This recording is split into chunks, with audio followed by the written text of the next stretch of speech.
There are over 40,000 interlocking columns that make up the Giants Causeway. The same remarkable rock formations are found 80 miles across the channel on the Scottish Isle of Staffa at Fingal's Cave, giving rise to the legend that the rocks are all that remains of a causeway built by a giant. To take me beyond the legend is geologist Mark Patton. Some of my earliest memories are coming here and just enjoying being outside with my mum and dad and my sister and visiting this place as a child. And Northern Ireland, I mean, we are blessed with so many beautiful and interesting geological sites, aren't we? You can go anywhere in Northern Ireland and just have wild beauty wherever, and it's all related to the geology. When you look at the surface here, do you just see geology or do you see God's creation? I think that you can't look at anything in the natural environment without being inspired that there's a creator behind it. When you look down and you see these fascinating shapes, it's hard to wonder how were they made? Well, what this represents is a flow of molten rock.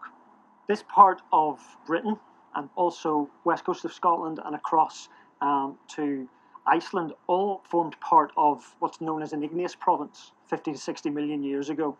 It was in that period that the rocks of the causeway were erupted again from a fissure type eruption, so a crack in the Earth's surface, runny lava flowing out from it. And because it was exposed at surface and able to cool slowly, that's what caused these columns to form. So the reason that you get these hexagonal and pentagonal columns is the rock is trying to actually cool to a circle because that's a stable shape. And that's what causes these vertical columns, these columnar jointing as it's called. And you'll see these same shapes across in Scotland at Staffa, Fingal's Cave. And conditions have been right in other parts of the world as well. You don't just get columnar basalts here, it's just we've got the story that sells it. Some people find it hard to marry science and the creation theory. What do you think?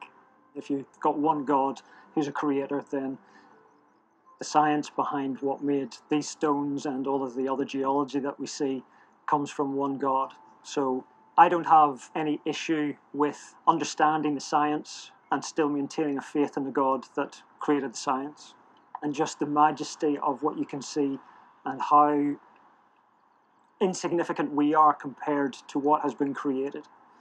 I find that's where the inspiration comes from.